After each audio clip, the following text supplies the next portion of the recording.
Ya, di KUHP pasal 220. Apa? Perintah KUHP pasal 220. Ya, saya bacakan. KUHP pasal 220, tidak seorang hakim pun diperkenankan mengadili suatu perkara yang ia sendiri berkepentingan, baik langsung maupun tidak langsung. Kenapa ini kok masih saja dirubutkan? Ya, ini yang membuat saya jadi heran. Apakah tulisannya yang salah?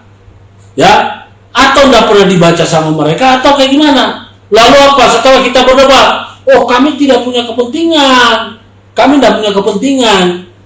Bagaimana mungkin bisa bilang tidak ada konflik kepentingan?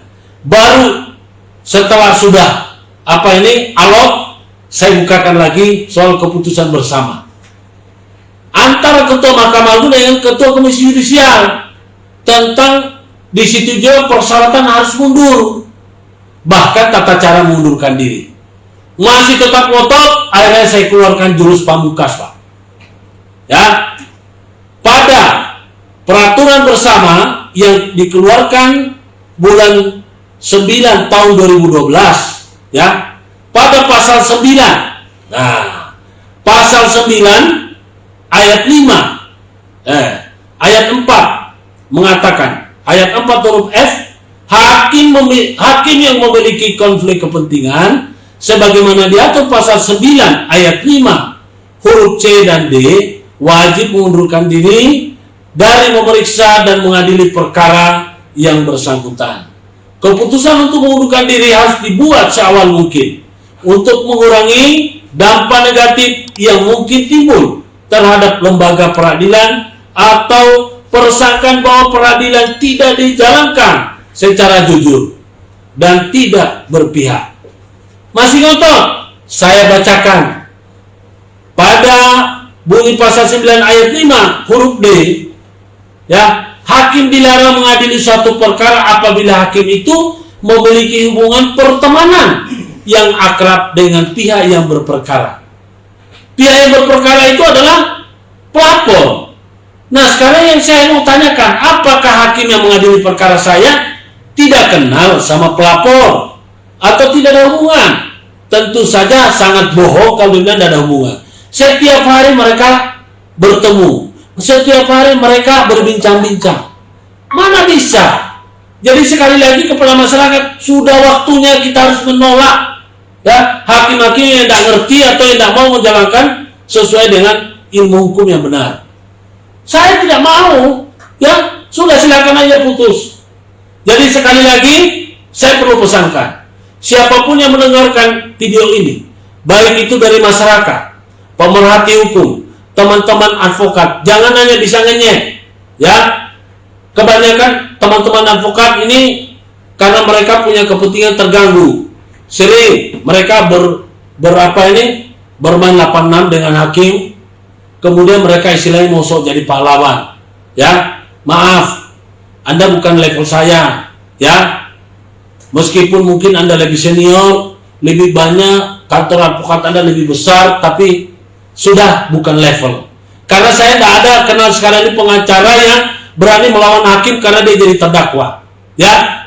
Banyak orang pengacara di luar sana, pada waktu dia lagi jadi pembela dia sangar, tapi begitu dulu dia jadi terdakwa, apa yang terjadi? Ya, kayak ayam sakit, ya, tidak sombong, tapi bisa lihat, ikuti aja persidangan kami di pengacara Guntur Alaremba, baik Facebook maupun di YouTube. Jadi saya minta kepada teman-teman, marilah mulai belajar memahami hukum. Anda jadi pengacara itu nikmati seninya, ya, hayati. Kalau Anda menjadi pengacara jadi misalnya terdakwa ataupun misalnya orang-orang yang terpidana, Anda pandai-pandai mencari. Dalam kasus pidana itu cuma ada dua, motif dan modus, ya, sengaja atau kulfa, ya. Kalau misalnya kulfa nggak sengaja, masa hukumannya sama dengan orang yang sengaja? Jadi disitulah kemampuan seorang pengacara untuk mencari dalil. Bagaimana kita membedakan orang ini tidak sengaja sama orang ini sengaja? Dari motif dan modusnya. Kalau orang yang tidak ada motif, tidak ada modus, tapi ada kejadian, berarti itu di luar dari kemampuannya. Apes namanya, ya. Nah, tapi kalau memang dia punya mata pencarian, memang menipu orang, suka melakukan hal-hal yang tidak benar, itu wajar kalau dia dihukum. Nah, Anda sebagai pengacara, kalau ada begitu sadarkan, tepuk baunya. Sudah Pak, jangan dilanjutkan, berhenti saja kayak gini. Kalau memang Bapak ini ada gini, buat apa Bapak bebas dengan menyogok, tapi Bapak dosanya masih ada. Udahlah, ini aja Pak. Bapak minta maaf, kami bantu dengan restoratif justice. Pulihkan hubungan.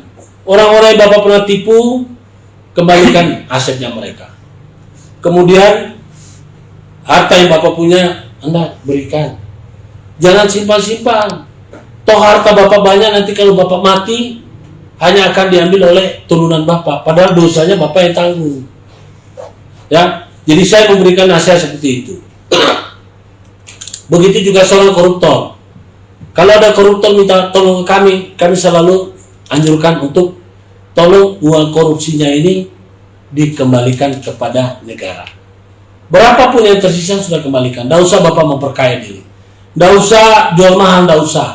Sudah gini, kami bantu. Anda pun akan mendapatkan keringanan. Jadi kalau saya sudah kembalikan keuangan negara, di pengadilan saya bisa fight, saya taruh. Begitu yang kita maksud. Jadi sekali lagi saya minta kepada seluruh masyarakat Indonesia, belajarlah hukum. Terutama sekarang ini ada yang namanya warisan. Banyak orang yang tidak mengerti tentang hak waris. Ya, warisan itu belum bisa lahir kalau orang tua masih hidup. Apakah itu misalnya salah satu atau dua-duanya? Jadi begini, kalau seseorang itu misalnya suami istri meninggal, itu dia meninggalkan warisan untuk anak-anaknya. Tapi kalau salah satu yang meninggal, misalnya suami yang meninggal lebih dulu, maka harta yang dia peroleh bersama itu menjadi harta bersama dengan istri. Si anak belum bisa menguasai. Ingat, kalau sudah dikuasai itu harta warisan anaknya, dia jual, orang tuanya ditinggal. Jadi harusnya nggak begitu. Warisan itu begini, ada warisan yang dari kakek atau nenek meninggalkan kepada seorang perempuan atau seorang laki-laki. Begitu dia menikah dengan lawannya, maka seseorang itu yang memiliki harta itu disebut dengan harta bawaan. Harta bawaan itu otomatis kalau dia meninggal, maka jadi warisan untuk turunannya. Ya, tetapi kalau seorang perempuan dan laki-laki menikah, kemudian mereka memperoleh hasil, apakah itu bentuknya uang, surat berharga, logam mulia, atau barang, bangunan, itu namanya adalah harta bersama suami istri. Ketika salah satu meninggal, maka orang yang meninggal lebih awal meninggalkan harta untuk yang hidup lebih lama. Siapa yang pertama? Istrinya atau suaminya? Anak-anaknya, apakah sudah ada waris? Itu karena dia masih ada si istri, dia berhak mendapatkan bagian warisan dari bapak. Tapi bukan berarti mereka sudah lepas, belum. Barang yang itu masih merupakan barang dari si ibu. Kalau ibu mau jual, dia tidak perlu izin pada anak-anaknya. Dia cukup memberitahu, itu barang mau saya jual. Jangan sampai anaknya menyandra. Jangan sampai harta bersama suami istri, begitu dijual, dilaporin ke polisi bahwa dia menjual. Ini harta warisan saya dia jual. Warisan dari mana? Dari bapak. Iya, karena ibumu masih hidup. maka warisan itu kamu hanya bisa dapat bagian kalau bapak sudah meninggal, atau bapak atau ibu menikah lagi, atau misalnya dia jual, kamu dibagi. Tapi bagianmu tidak melebihi daripada haknya ibu. Karena ibu 50%. 50% adalah suami. Nah, itu yang bisa dibagikan kepada anak-anaknya. Ini yang perlu diketahui. Kadang-kadang ada orang sudah dia bagi warisan itu kepada anak-anaknya padahal dia masih hidup. Itu bukan warisan. Itu hibah. Jadi tolong diketahui itu. Nah, karena itulah perlu dimengerti. Uang warisan, harta warisan itu adalah harta yang bisa membuat orang kaya tanpa berkeringat. Siapa yang berkeringat? Ya orang yang punya harta itu. Makanya jadi anak, jadi cucu, bayar kepada orang tua. Karena pada akhirnya hasil keringat orang tua dan kakek Anda akan kecipratan. Ya. Sedangkan anak ini punya hasil, belum tentu dia cipratkan ke almarhum. Ya kan? Jadi mari kita mulai belajar berhukum. Untuk itu kepada masyarakat, belajarlah paham hukum. Ya, jangan meremehkan masalah hukum. Saya sampaikan dari mimbar Mahkamah Kebenaran untuk memberikan edukasi terkait masalah hukum dan kesadaran kita sebagai masyarakat. Kita kadang-kadang menganggap bahwa kita ini tidak perlu berhukum, padahal kita ini hidup sudah diatur sama hukum. Ya, oke.